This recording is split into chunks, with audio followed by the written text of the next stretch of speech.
The fallout of Trump's extraordinary statements about Zelensky yesterday, this theatre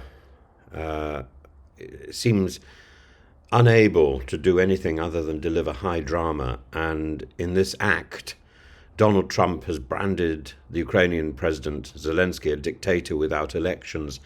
The accusation, absurd even by Trump standards, has sparked swift rebuttals from across the political spectrum, exposing the deepening rift between the President of the United States and the Ukraine leadership and Western Europe. Trump's outburst, posted on his own platform, Truth Social, both words of which seem inappropriate, alleges that Zelensky has refused to hold elections and is deeply unpopular and has somehow talked the US into spending $350 billion in an unwinnable war. And this claim is in many ways a masterclass in misdirection. Ukraine's elections, scheduled for 2024, were suspended under the martial law following Russia's full-scale invasion. And this is not an unusual step. Britain itself postponed its general election from 1939 to 1945 during the Second World War. And Trump's choice of language is telling.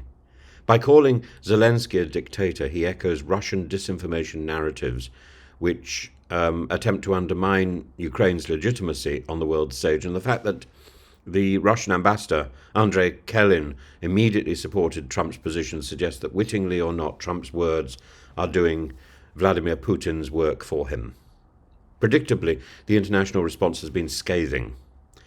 Keir Starmer telephoned Zelensky, reiterating that he remains the democratically elected leader of Ukraine and that suspending elections during wartime is perfectly reasonable. Kemi Badenoch, the leader of the Conservative Party, has dismissed Trump's claims, though she managed to slip in a dig at Starmer, urging him to show leadership by flying to Washington.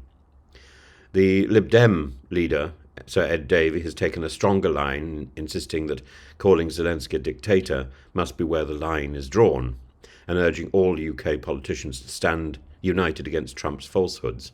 Meanwhile, the former Prime Minister Boris Johnson, never one to pass up a dramatic intervention, argued that Trump's statements were not meant to be accurate but to shock European allies into greater military spending. Across the Atlantic, Trump's own political allies have begun to distance themselves. Vice President Mike Pence, the former Vice President Mike Pence, directly contradicted Trump, saying that Ukraine didn't start this war, while former MI6 chief Sir Alex Younger warned that Trump's comments would only embolden Putin. This isn't the first time Trump has expressed views sympathetic to Moscow. His infamous do us a favour call with Zelensky in 2019, where he attempted to withhold military aid unless Ukraine investigated Joe Biden, led to his first impeachment. And more recently, Trump suggested that he could end the war in 24 hours, but this idea of peace appears to involve forcing Ukraine into territorial concessions.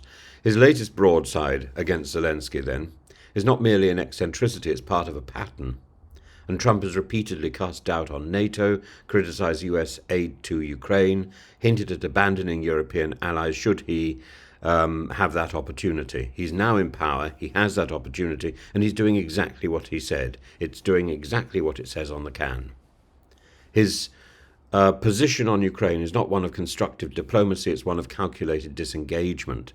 And Trump's comments highlight the growing uncertainty over US foreign policy. With Starmer set to visit Washington next week, he faces the delicate task of maintaining Britain's support for Ukraine while navigating the unpredictable waters of Trump's worldview. His push for a US backstop to deter future Russian aggression underscores his commitment, but the reality is that Trump's remarks have already shaken Ukraine's confidence in Western unity. If Trump were to make good on his claims, then automatically Russia wins, and his stance on Ukraine has shifted from reluctant to support to outright abandon. His comments suggest he views Ukraine not as a frontline democracy resisting aggression, but as an inconvenient drain on US resources. And ultimately, Trump's words serve only one beneficiary, Vladimir Putin. By casting doubt on Zelensky's legitimacy, he undermines Western resolve. By blaming Ukraine for its own invasion, he absolves Russia of that crime. By framing US aid as a con job, he fuels isolationist sentiment that weakens NATO. For Ukraine, the stakes couldn't be higher. If Trump's rhetoric translates into policy, Kiev may soon find itself fighting an emboldened Russia with dwindling Western support. And so the world watches. Will Trump's allies continue to distance themselves?